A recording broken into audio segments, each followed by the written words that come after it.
Mesdames, Messieurs, bonjour et bienvenue. Ravi de vous retrouver, nombreux, tous ensemble donc, réunis au lycée agricole de Nérac pour cette 9e édition du Forum Agri-Novembre. Donc au menu de nos échanges, vous l'avez vu sur l'invitation, une thématique que j'ai envie de qualifier d'innovante, qui a peut-être pu surprendre certains d'entre vous, celle de l'agriculture urbaine, pour évoquer les enjeux et les perspectives de cette forme d'agriculture. Depuis plusieurs années, en effet, au niveau international comme français d'ailleurs, l'agriculture urbaine reçoit un nouvel engouement de la part et des citoyens, des acteurs publics et du monde socio-économique. Cette agriculture présente la caractéristique, vous allez le constater, d'être multiforme, d'être présente aussi bien sur le toit des immeubles qu'au pied des immeubles ou encore dans les parkings souterrains, voire même dans des hangars. Elle est associée à de nombreuses fonctions, vous le verrez également, création de liens sociaux, végétalisation des villes, éducation à une meilleure alimentation, offre de loisirs diversifiée et parfois, c'est heureux, participation à la sécurité alimentaire.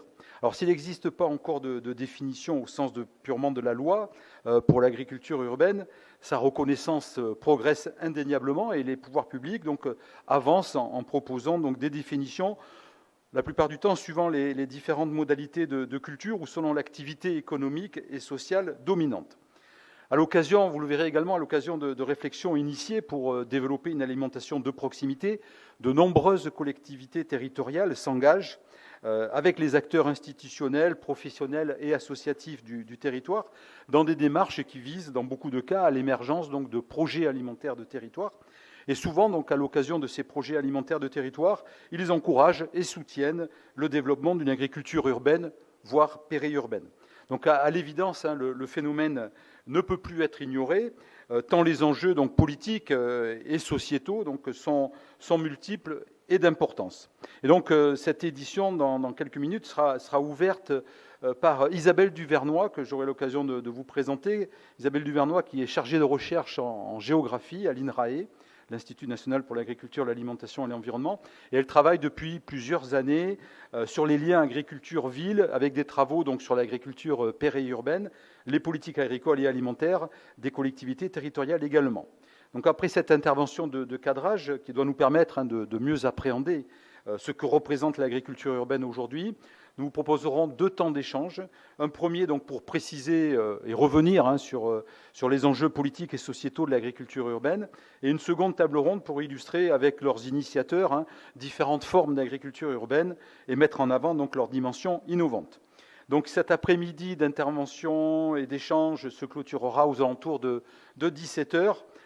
Par la prise de parole de Christophe Capy, tout le monde ne le connaît pas, mais c'est le lauréat 2023 du concours Agrinov, qui nous présentera à la fois son dispositif, qui reviendra sur ce qu'il aura entendu tout au long de l'après-midi, et qui lancera officiellement le compte à rebours du concours de l'innovation Agrinov 2024. Je voudrais tout de suite inviter André Chanfraud, le directeur de l'Agrocampus 47, à me rejoindre à la tribune, accompagné peut-être d'Hubert Casalis, tout de suite, comme ça ils seront là tous les deux. Hubert Casalis, le directeur de la Technopole Agrinov, pour nous dire un mot d'accueil. Très bien. Philippe, je te remercie. Bonjour à toutes et tous. C'est un plaisir de vous recevoir au sein de l'établissement.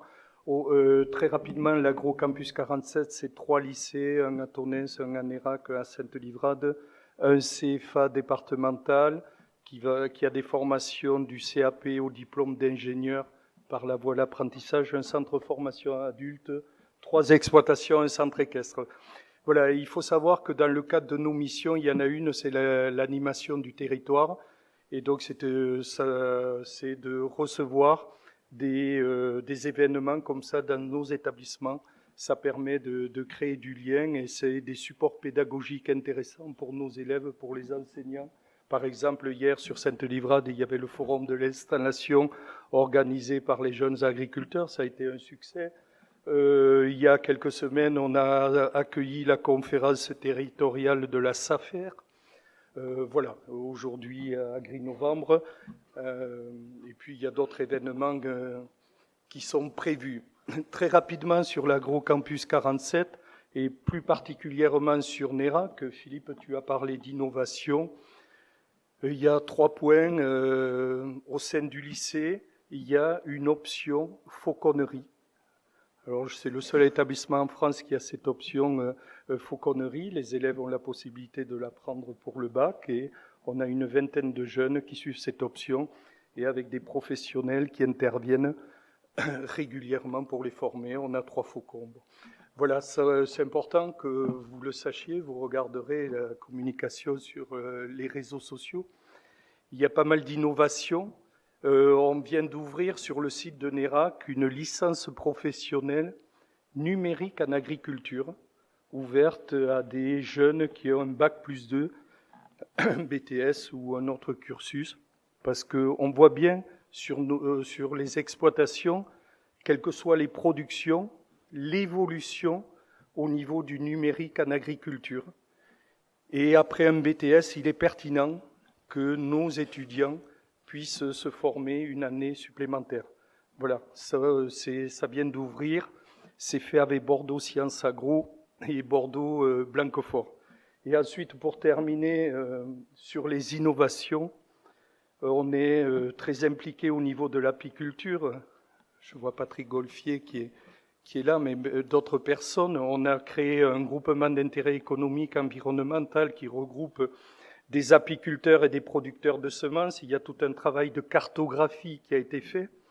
Et on travaille pas mal sur les couverts végétaux. Parce que, comme vous le savez, les pollinisateurs connaissent des périodes de disette importantes. Et on va implanter de la sylphie. Voilà. Vous regarderez ce qu'est la sylphie. Il y en a pas mal dans certaines régions de France et très peu dans le sud-ouest. Voilà. Et ensuite, un autre projet innovant dans le cadre de projets européens. On travaille avec la Société d'agroforesterie pour l'implantation et le développement de la filière noix de pécan. Et pareil, on va implanter une parcelle de pacanier en agroforesterie sur le site de NERAC. Voilà un petit peu les innovations et puis le partenariat important avec Agrinov sur pas mal de choses. Voilà, je vous souhaite un bon après-midi. Merci André pour ce mot d'accueil et cette présentation. Si tu veux, je te laisse le pupitre. Donc Hubert Casalis, donc le directeur de la Technopole Agrinov. Oui, bonjour à toutes et à tous. Merci d'être présents pour ce 9e forum Agri-Novembre. Agrinov, en 2 mots, pour ceux qui ne connaîtraient pas, je me demande bien comment on peut ne pas connaître Agrinov encore, mais enfin, en 2 mots, c'est donc un concours national sur l'innovation en agriculture, dont on lancera tout à l'heure, grâce à notre lauréat 2023, la 10e édition. Voilà, donc c'est un concours national qui, comme son l'indique, innovation en agriculture, récompense chaque année 3 lauréats centrés sur l'innovation en agriculture. Le forum Agri-Novembre, 9e édition aujourd'hui, qui veut justement mettre en lumière ces innovations avec une thématique qui est déclinée chaque année. La pépinière d'entreprise inaugurée en 2019, qui nous permet d'accueillir 5 entreprises liées à l'agriculture. Et demain, la Technopole, qui permettra à des entreprises plus matures de venir s'installer aussi à proximité immédiate d'Agrinov et du lycée agricole. Alors pourquoi l'agriculture urbaine dans ce forum? C'est vrai que c'est un thème qui peut paraître un peu iconoclaste à NERAC, et c'est vrai qu'on pourrait avoir tendance assez rapidement de balayer tout ça d'un revers de la main en disant c'est pas vraiment de l'agriculture, c'est de l'agriculture pour bobos, c'est de l'agriculture de loisirs, voilà, tout ça c'est des choses qu'on a entendues, donc on est tout à fait conscient qu'il y a des gens qui ont pu regarder ça avec un peu d'étonnement. Voilà, nous, notre perception, c'est que quand on s'intéresse à l'innovation en agriculture, ben justement, il faut, si vous permettez l'expression, il faut un peu ouvrir les chakras. Il ne faut pas rester dans ces précarés et dans ces domaines de conviction. Donc on s'est dit qu'il fallait se laisser bousculer par d'autres types d'approches. L'agriculture urbaine, il y en a après moi qui vont le dire bien mieux, elle est à la croisée de beaucoup de chemins. Et puis en plus, il se trouve que nous, chaque année, dans le cadre du concours, on a chaque année 1, 2, 3 dossiers liés à l'agriculture urbaine pour nous parler d'aquaponie, pour nous parler d'hydroponie, pour nous parler de jardins suspendus, de jardins verticaux, de nous parler de circuits courts. Et voilà, on s'est dit, ben voilà, donnons-leur la parole, ça sera bien plus simple, et voyons ce qu'il y a derrière cette agriculture urbaine. Et puis, et je crois que c'est la diapo précédente, ouais, même carrément la suivante, je voulais dire, pardon. Voilà, on voulait aussi profiter, donc d'une part, remercier les financeurs, bien sûr, historiquement d'Agrinov, le conseil départemental et la communauté de communes, mais aussi sur certains événements, le conseil régional. Et puis, j'en profite également, si je ne l'ai pas déjà fait, pour excuser Nicolas Lacombe, maire de Nérac, président d'Agrinov, qui ne peut pas être avec nous aujourd'hui, retenu par la maladie, et il a bien raison de ne pas être venu nous contaminer. Vous ne le répéterez pas, je compte sur vous. Et on va terminer sur une dernière diapo, s'il vous plaît. Voilà, on voulait aussi saluer, rendre un hommage vibrant à Louis Huminski. Sans exagérer, on peut dire que Louis est vraiment le père fondateur et spirituel d'Agrinov. Beaucoup l'ont connu à la Chambre d'agriculture de Lot-et-Garonne, dont il a été directeur adjoint puis directeur. Et il avait toujours porté cette idée d'une technopole liée à l'agriculture, comme professionnel d'abord, et ensuite comme élu de Nérac. Il a su convaincre et trouver des oreilles attentives. Et c'est vraiment grâce à lui que Agrinov est sorti de terre en 2019, avec cette idée d'une technopole liée à l'innovation en agriculture. Et clin d'œil, je ne sais pas comment il faut interpréter les choses, je ne suis pas le mieux placé pour le faire, mais enfin, son AVC, c'était en venant le jour du jury du concours Agrinov en mai dernier, qu'il a eu cet AVC qui s'est cruellement terminé pour lui quelques semaines plus tard. Donc voilà, un grand clin d'œil fraternel à Louis qui nous a accompagnés sur toutes ces années sur la création de la technopole Agrinov. Et bon forum à toutes et à tous. Merci. Merci Hubert.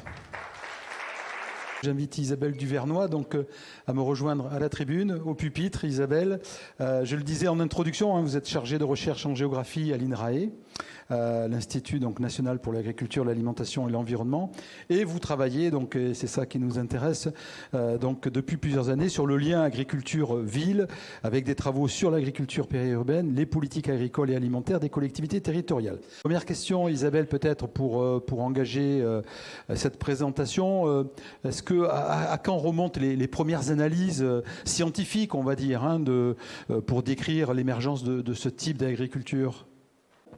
C'est pas forcément évident de trouver une date très très précise, mais justement pour préparer un peu la présentation que je vais faire, j'ai un peu regardé, j'ai réalisé que parmi les géographes africanistes français qui travaillaient dans les années 60 sur des villes africaines, plutôt des géographes urbains, hein, en fait, ils avaient remarqué la présence d'une agriculture en ville à des fins d'autoconsommation et ils avaient déjà employé le terme. Donc, moi, la première référence que j'ai trouvée, ça serait dans les années 60, mais dans le cadre particulier des villes africaines. Donc, c'est pas nécessairement corrélé avec la montée en puissance des préoccupations des citoyens consommateurs d'aujourd'hui en matière de sécurité alimentaire et de développement durable. C'est deux choses qui... C'était quand même des questions de sécurité alimentaire. Hein. Tout à fait. En fait, l'histoire, c'est une histoire un peu longue, mais peut-être que je vais... Oui. Je pourrais peut-être commencer avec un support visuel. Donc, déjà, moi, je vous remercie beaucoup pour cette invitation, pour ma présentation. Et donc, c'est une présentation très générale, en fait, que je vais faire sur l'agriculture urbaine, essayer de savoir un peu qu'est-ce que c'est. On verra que c'est pas facile. Et parce que ça peut avoir des formes, l'agriculture urbaine, elle peut prendre des formes très très différentes. Donc faire un petit panorama pour donner un peu une idée, un goût de cette agriculture. Donc si vous voulez bien passer. Donc je vais commencer un peu par un historique et des définitions. Donc ça permettra de répondre à votre question. Après, peut-être un peu une réflexion sur qu'est-ce qu'on entend par agriculture quand on parle d'agriculture urbaine et comment on prend en compte la ville dans cette agriculture urbaine. Et puis une présentation un peu sur un travail personnel pour donner un exemple de l'accompagnement de cette agriculture par les collectivités territoriales urbaines, qui est un peu peut-être la nouveauté en fait dans cette histoire longue. Et une réflexion un peu sur les bénéfices de cette agriculture urbaine qui est très souvent présentée comme quelque chose de très vertueux pour la ville, pour les habitants, pour la nature en ville, etc. Mais aussi peut-être quelques bémols dans des travaux plutôt dans les domaines que je connais, moi, qui sont les sciences sociales. Et vous ai mis quelques illustrations pour montrer un peu la diversité des formes. Donc là, c'est la culture de salade sous LED qui peut se faire en intérieur. Merci bien. Voilà. On change de micro. Comme vous tournez la tête pour regarder. Ah ben oui, en fait, j'étais pas censée regarder. J'étais censée regarder devant moi. Voilà. Merci bien. Donc en fait, sur l'historique, ce que je viens de dire, hein, c'est qu'on trouve ce terme déjà dès les années 60 chez les géographes urbains qui travaillaient en Afrique, donc Pierre Vanetier là notamment. Mais en fait, l'intérêt scientifique, on va dire, sur l'agriculture urbaine, il est à la croisée de deux questionnements. À la fois sur l'alimentation des habitants urbains, donc dans des contextes plutôt des pays du Sud au départ. Et en fait, ce questionnement, en fait, maintenant, c'est généralisé. Mais aussi un questionnement sur que devient l'agriculture qui est située à côté des villes lorsque les villes grandissent. Et là, par exemple, il y a quelqu'un qui est très très connu au niveau international, qui est un Canadien qui s'appelle Christopher Bryant, qui a beaucoup travaillé sur l'agriculture urbaine et pour favoriser la réflexion sur ce type d'agriculture, qui avait fait sa thèse dans les années 70 sur l'agriculture en proximité de Paris, parce que en fait, autour des villes, c'est souvent une agriculture très professionnelle et très productive qui est présente et qui peu à peu se fait entre guillemets, mangée par la ville. Et donc, il y a aussi une préoccupation sur le devenir de l'agriculture et de la productivité régionale ou nationale du fait de l'urbanisation. C'est pas très très facile d'identifier des périodes différentes, mais en fait, on peut dire quand même que à la fin du XXe siècle, il y a eu une forte institutionnalisation des questions d'agriculture urbaine, avec des institutions internationales, mais aussi nationales, hein, au niveau français, qui se sont saisies de cette question et comme un point de réflexion. Par exemple, la FAO a voulu inclure l'agriculture urbaine et périurbaine dans ses travaux parce qu'on pensait que c'était un point important pour l'alimentation du monde. Le programme des Nations Unies aussi a monté un groupe sur l'agriculture urbaine. Et au niveau français, il y a des villes qui ont été un peu novatrices, comme Grenoble, avec l'Association pour le développement de l'agriculture dans l'Y grenoblois, ou l'ADEG, ou un programme sur l'agriculture urbaine à l'École du paysage de Versailles. Et dans les années 2000, il y a des auteurs qui identifient ça comme la renaissance carrément de l'agriculture urbaine, parce qu'il y a une généralisation des travaux sur l'agriculture urbaine, à la fois au niveau international et national. Et en fait, dans la période qui est la plus proche, on voit que la question de l'alimentation et d'avoir des projets urbains agricoles s'est transformée à avoir des projets alimentaires pour la ville dans lesquels on pense l'agriculture. Voilà, j'ai donné quelques... en fait, vous ne lisez pas hein, le bas des transparents, on est clair. Donc, je donnais quelques jalons comme le pacte de Milan pour les politiques alimentaires, là, qui date de 2014 et qui est un bon signal de ce changement de période. Je veux bien qu'on passe aux transparents suivants. Alors, les définitions, il y en a plusieurs. Et des définitions qui sont reconnues au niveau international.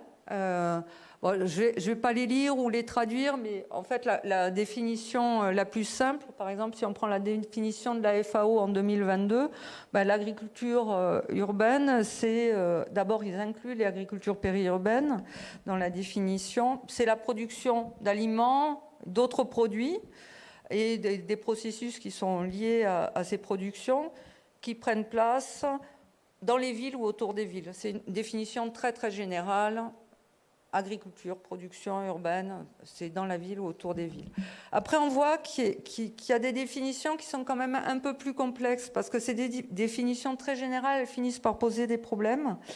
Et donc, une qui est beaucoup citée, qui est de personnes qui travaillaient justement en Afrique, qui parle d'agriculture urbaine à partir du moment où il y a une destination agricole des produits, mais surtout il y a une concurrence, il y a une alternative à cette activité dans le lieu où elle se produit, et il y a une concurrence entre activités.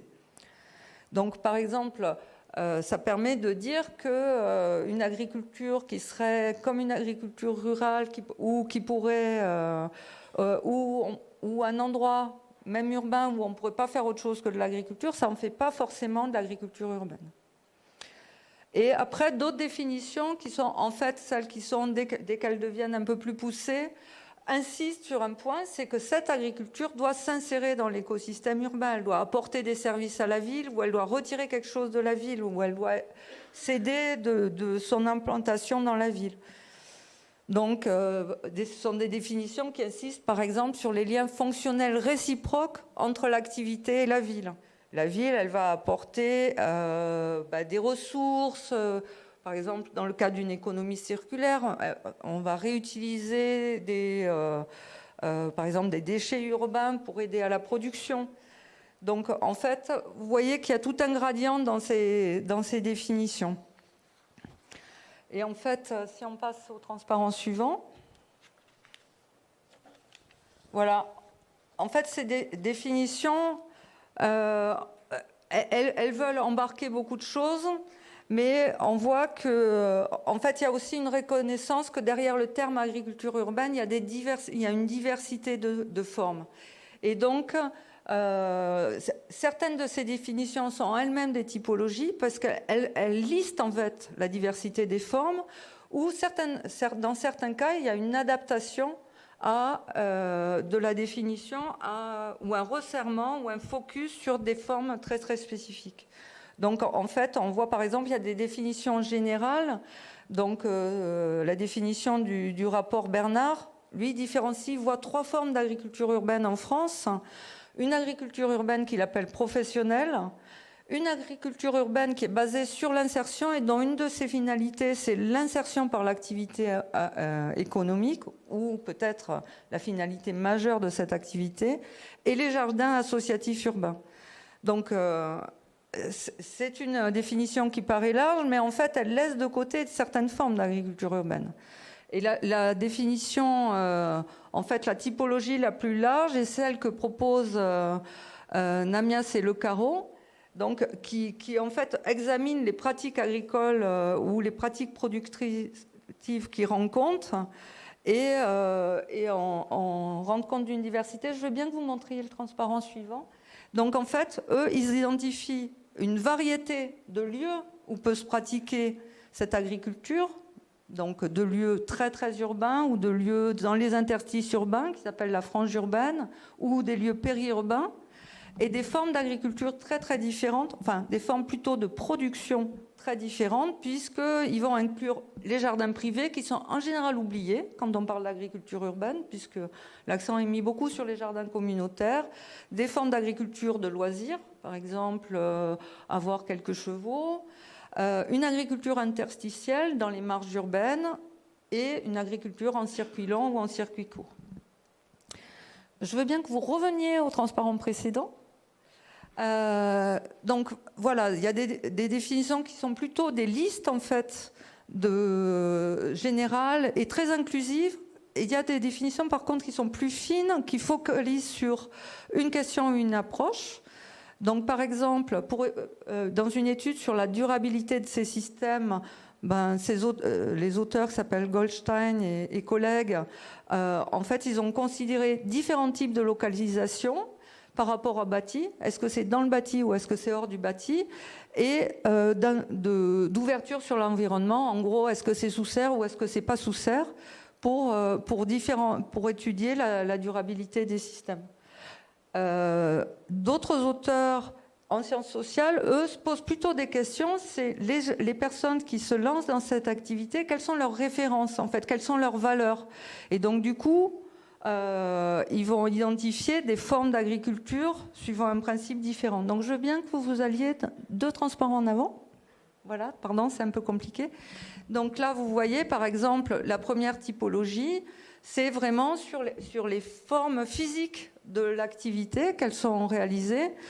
Et la typologie en bas, donc, qui est plutôt en anglais, c'est plutôt sur les valeurs qui poussent les gens à se lancer dans cette activité. Donc, les motivations, ils appellent ça. Donc, en fait, par exemple, donc là, c'est des chercheurs en sciences sociales qui travaillent sur l'agriculture urbaine aux États-Unis.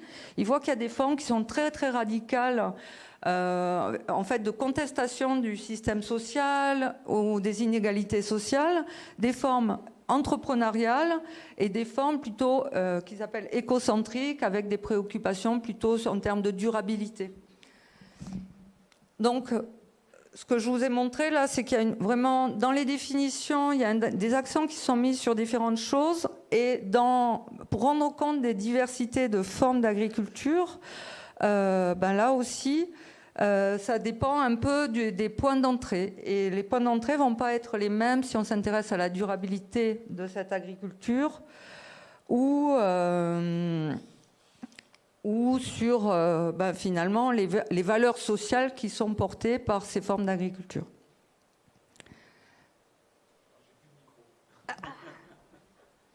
Vous voyez qu'il fallait que je sache comment dire. C'est un micro ou l'autre, pas les deux à la fois. Oui, j'avais une question, moi, au niveau des définitions, on voit que ça recouvre une multitude de formes, hein, que c'est difficile d'apporter une seule définition, bien évidemment. Ce qui nous intéresse, effectivement, de regarder peut-être avec vous, ce sont les bénéfices qu'on peut tirer donc, de cette agriculture urbaine. Et j'imagine qu'ils sont également multiples, divers et variés. Et c'est ça peut-être que vous allez nous présenter. Je vous remets le micro. C'est gentil. Oui, je vais répondre à cette question. Est-ce qu'on peut avancer juste d'une... En fait, ce que je voulais... En fait, peut-être la question est arrivée un tout petit peu trop tôt, mais je voulais dire que derrière cette définition d'agriculture urbaine, il y a une réflexion sous-jacente, pas forcément toujours explicitée, sur qu'est-ce qu'on appelle agriculture et qu'est-ce qu'on appelle urbain. Et en termes d'agriculture, dans la question de l'agriculture urbaine, il y a un peu la question des jardins, parce que ça a été vraiment un thème très très important qui a été étudié en sciences sociales à partir des années 2000. Il y a eu beaucoup de chercheurs qui se sont interrogés sur les jardins communautaires et sur les jardins collectifs, tandis que une partie des travaux sur l'agriculture urbaine ou des politiques pour l'agriculture urbaine considèrent que le jardinage ne fait pas partie de l'agriculture. Et d'ailleurs, officiellement, le jardinage ne fait pas partie de l'agriculture, sauf s'il n'a pas une visée commerciale. Donc, du coup, en fait, on peut voir qu'il y a une variété de questions, de recherches et de types d'agriculture urbaine. Après, il y a des intérêts différents suivant qui pratique cette agriculture. Est-ce qu'on va pouvoir dire qu'elle est professionnelle? Est-ce que c'est une agriculture qui soutient un certain type de population? Il y a des différenciations qui sont faites ou non entre l'agriculture urbaine et périurbaine. Est-ce qu'on parle de la même chose ou est-ce que c'est deux choses totalement différentes? Et après, et finalement, quelque chose que j'ai trouvé finalement la plus intéressante, c'est que la FAO, en fait, en voulant mettre en avant la singularité de l'agriculture urbaine, finit par proposer une représentation de l'agriculture rurale comme quelque chose d'extrêmement conventionnel. Comme si, finalement, les nouvelles formes de production qu'on va trouver en agriculture urbaine, elles étaient impossibles en agriculture rurale. Et finalement, cet accent qui est mis sur l'agriculture urbaine, ça finit par dessiner en creux une agriculture rurale comme quelque chose de passéiste et de beaucoup plus, et finalement de voiler un peu les dynamiques qui ont lieu dans l'agriculture rurale. C'est la même chose sur... Il y a ville, finalement, de l'agriculture urbaine. Alors déjà qu'agriculture, c'est pas toujours évident de se mettre tous d'accord sur ce qu'on entend par là, et où ça commence et où ça s'arrête. Et sur ville, c'est à peu près la même chose. Après, ce que je voulais dire aussi, un exemple, mais peut-être que je vais quand même sauter à votre question.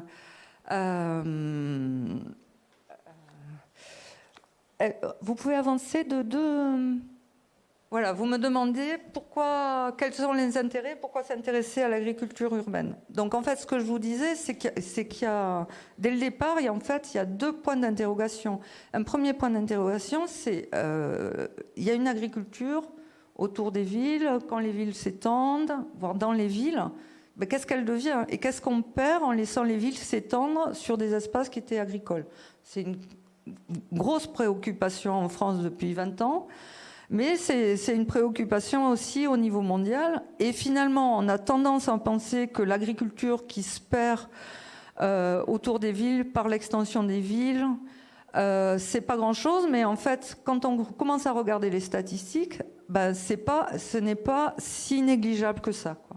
Puisque, bon, par exemple, au recensement de 2010, on avait estimé qu'il y avait 14% des exploitations agricoles qui ont leur siège dans les parties les plus denses des villes, en fait, dans ce qui s'appelait les pôles urbains. Et c'est la même chose au niveau mondial. Et puis, donc maintenir de l'agriculture, maintenir des espaces agricoles et maintenir un potentiel productif autour des villes, c'est un enjeu aussi de maintien général de l'agriculture. Et pourquoi s'intéresser à l'agriculture urbaine? C'est pour les bienfaits supposés qu'on prête à ces activités pour la ville. Comme contribution à la résilience urbaine, en temps de crise, bon, on a bien vu pendant le Covid que la question de l'alimentation, de l'accès à des produits frais était très important. En temps de crise, mais aussi pour maintenir une capacité de réponse pour prévenir des crises futures.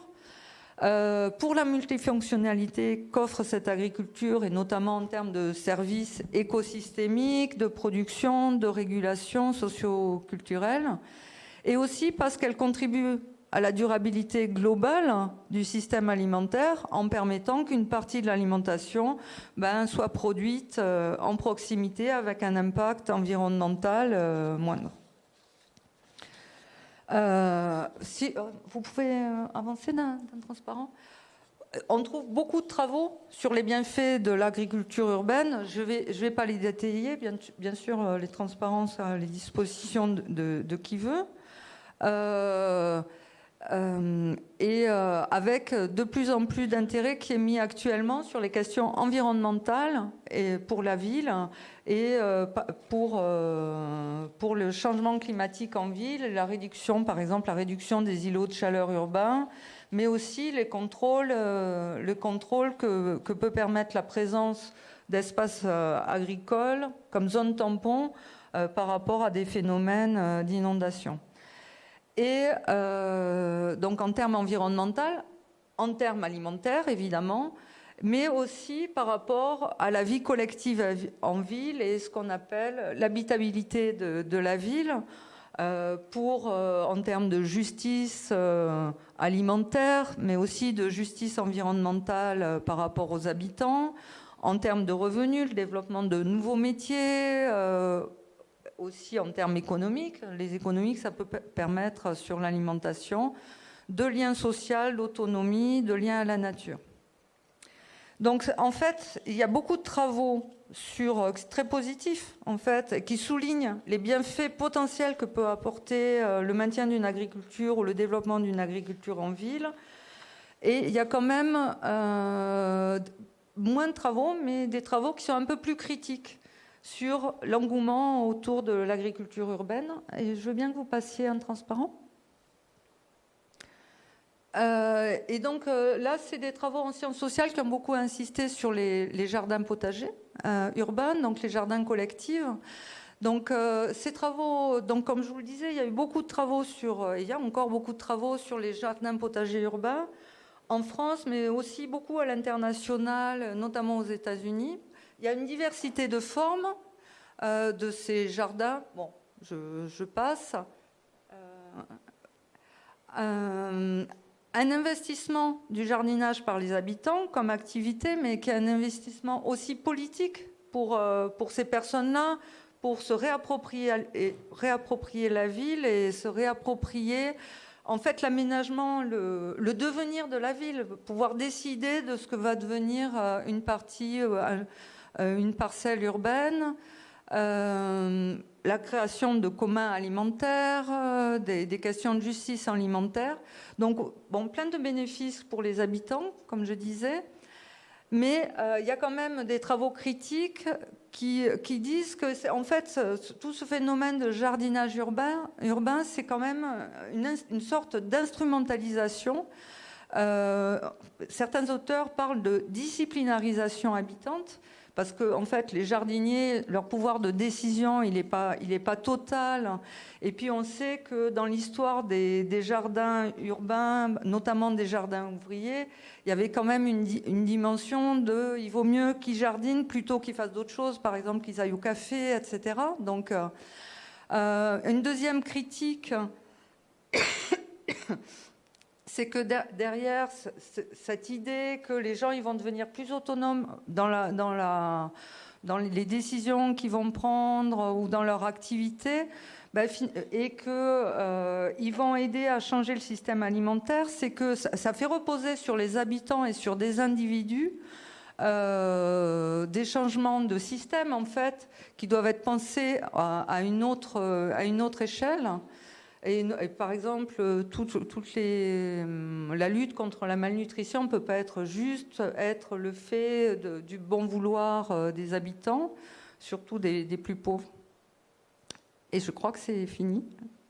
Oui, sinon, pardon. Et j'oubliais une autre chose, c'est qu'un effet aussi du développement de ces formes d'agriculture urbaine, ça a un effet aussi d'un phénomène qu'on appelle la gentrification, c'est-à-dire que, en fait, les quartiers où il y a ce type de jardin deviennent plus attractifs et donc les prix du foncier augmentent et il y a un changement de population avec finalement ça sert en fait à une patrimonialisation, pas forcément des gens qui jardinaient. Et ça pose aussi d'autres questions, par exemple, par rapport aux effets de pollution qu'il peut y avoir sur, finalement, qui c'est qui est responsable quand on mange des légumes qui ont été arrosés avec une eau ou un sol qui contient des métaux lourds. C'est qui est responsable? Est-ce que c'est le jardinier? Est-ce que c'est le propriétaire du terrain? Est-ce que c'est la ville qui a accompagné ce mouvement? Merci. Rester là. J'avais encore mais j'ai peut-être fait mon temps, je crois. Je voulais bien qu'on remonte parce que du coup j'ai... Non, mais remontez encore.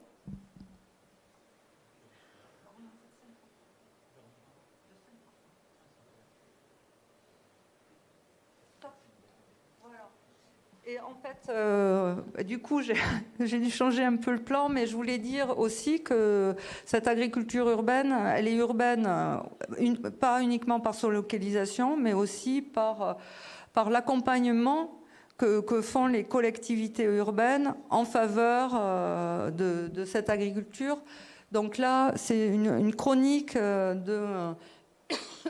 de ce qui s'est fait dans ce qui est maintenant la métropole de Toulouse, mais qui était au départ un district, une communauté d'agglomération, puis une communauté urbaine.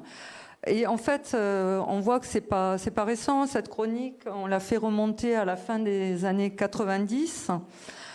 Et cet accompagnement, donc, qui prend maintenant la forme d'un plan agricole et alimentaire territorial sur la métropole de Toulouse, en fait, elle a pris plusieurs formes au cours du temps, mais on peut saisir, en fait, on peut voir cette action des collectivités comme faite de plusieurs grands types d'actions. Et la première, c'est se saisir de saisir ce qu'est cette agriculture, parce qu'en fait, les collectivités territoriales et les collectivités urbaines en particulier n'ont pas de compétences agricoles, si on l'entend à la fois comme leur responsabilité institutionnelle, mais aussi leurs compétences techniques.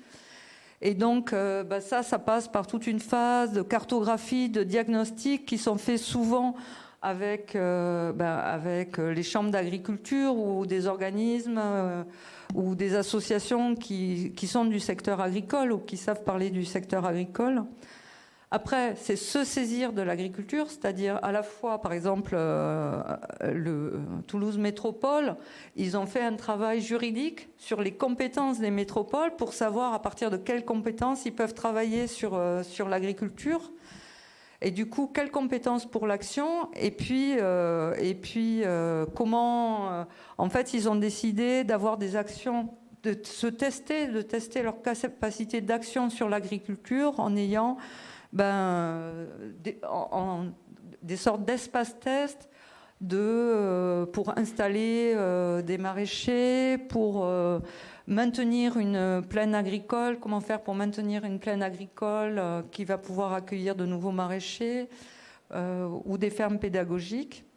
Et puis après, inscrire l'agriculture dans l'action, à la fois par des plans, alors les plans d'aménagement, les plans locaux d'urbanisme, les SCOT, bon, ils ne sont pas tout seuls hein, dans les SCOT, mais aussi les plans climat, air, énergie territoriale, et puis dans des partenariats avec le monde agricole et leurs représentants, notamment les chambres d'agriculture, mais aussi toute une série d'associations qui les accompagnent dans ces projets. Voilà, c'était un témoignage que je voulais donner des travaux que je fais dans ce domaine aussi. Merci Isabelle, vous pouvez rester là peut-être au pupitre quelques instants. Est-ce qu'il y a des questions en lien direct avec l'intervention d'Isabelle Duvernois? Oui, alors normalement il devrait y avoir un micro peut-être dans la salle, je ne sais pas. Oui, en voilà. Levez bien la main, pensez à vous présenter. Alors les deux ne marchent pas ensemble, il faut être au pupitre Isabelle. Oui. Bonjour, Jacques Chapollard, président de la FDSEA du Lot-et-Garonne. Moi, je voudrais savoir, est-ce que vous pourriez nous donner des chiffres? Parce que nous, l'agriculture, à la base, c'était pour nourrir les gens. Donc, moi, je serais intéressé pour avoir des chiffres.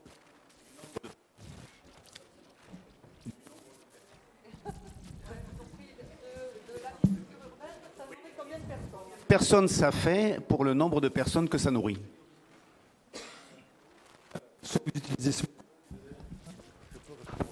Bon, en fait, je ne suis pas capable de vous répondre comme ça. Et je suis pas. Après, il y a eu des travaux qui ont été faits depuis des années sur l'agriculture urbaine dans les pays du Sud, où c'était. Ça nourrissait quand même pas mal de monde. Donc, des travaux étaient faits, par exemple, à l'échelle de Cuba, pour savoir la production potagère. Il devait y avoir un peu d'élevage en ville, quelle portion de la population ça pouvait nourrir, etc. Et oui, il y a des travaux, mais moi, je n'ai pas les chiffres là. Oui, alors, non, je ne peux pas vous répondre. Ouais. On va revenir d'ailleurs sur cet aspect-là. Nos intervenants, j'ai l'impression que j'ai des interférences dans le micro.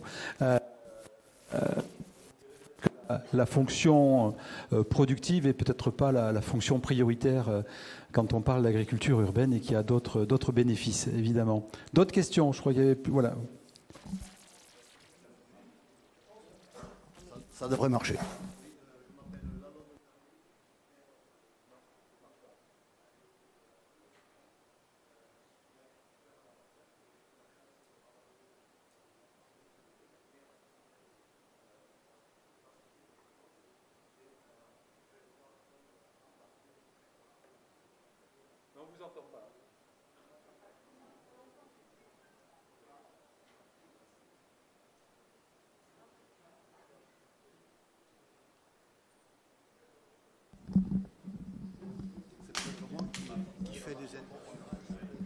Voilà, ça marche. Ah ouais, c'est parfait. Donc, je ne vais pas recommencer au truc, mais j'ai eu la chance de travailler.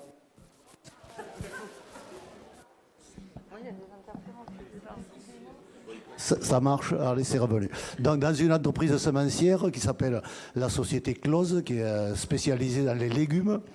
Et en 1988, j'ai été parachuté sur le sud de la France, et notamment la ceinture verte de Toulouse.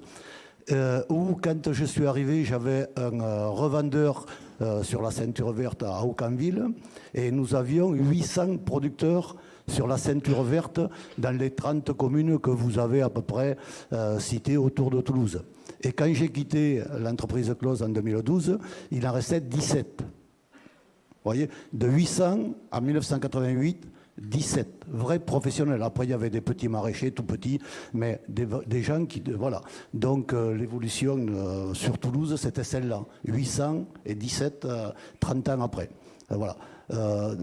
Moi, votre schéma est super parlant, mais j'aurais voulu que vous le quantifiez en tonnage, c'est-à-dire que combien de maraîchers pour nourrir. En 88, Toulouse était autonome sur le plan alimentaire, enfin sur le plan des légumes, la production. Aujourd'hui, elle ne l'est plus du tout. Mais ce qui serait intéressant, c'est de voir un petit peu les gens qui y sont installés, s'ils produisent suffisamment pour nourrir Toulouse. C'est reparti. Donc voilà, c'était ma question un petit peu, savoir s'il y avait de l'autosuffisance ou si aujourd'hui ils étaient dépendants des grandes régions productrices et des gros producteurs qu'on a vus apparaître ces dernières années, que ce soit les gros carottiers des Landes ou des gros maraîchers, etc. Voilà, c'était ma question. Non, mais c'est la métropole de Toulouse ne peut pas nourrir. Enfin, les espaces agricoles sur Toulouse ne peuvent pas nourrir la métropole de Toulouse. En 88, ils étaient quasiment autonomes, oui, même exportateurs. Oui, mais même après, il y a différents phénomènes derrière. Hein. C'est évident que vous parlez des carottes des Landes, même les producteurs, c'est difficile de produire de la carotte de façon concurrentielle par rapport aux carottes des Landes. Même les agriculteurs en circuit court qui vendent, ou par exemple qui vendent pour de la restauration collective, ils se mettent sur des... Ouais. Mais bon, après, si, pardon, j'avais pas compris. Il y a plein de méthodes de calcul pour voir, et en général, dans les projets alimentaires territoriaux, mais bon, il y a des personnes qui en parleront mieux que moi, en général, ces calculs-là sont faits. C'est avec les surfaces agricoles qu'on a, quelle production, quel pourcentage de la consommation pourrait-on produire. Oui, ça, c'est fait. Et le constat est souvent fait qu'effectivement, vu les terres agricoles mobilisables, on n'arrive pas à une autosuffisance totale. Et en plus, effectivement, on parle plutôt de légumes, mais après, on peut penser aussi aux produits animaux, etc. Donc, c'est un assemblage de production, en fait, qu'il faut prendre en compte. Ah, mais ça a beaucoup reculé, je vous le confirme. Allez, d'autres questions à Isabelle Duvernois, sinon on va enchaîner avec nos deux tables rondes et nos autres invités. Isabelle, merci beaucoup.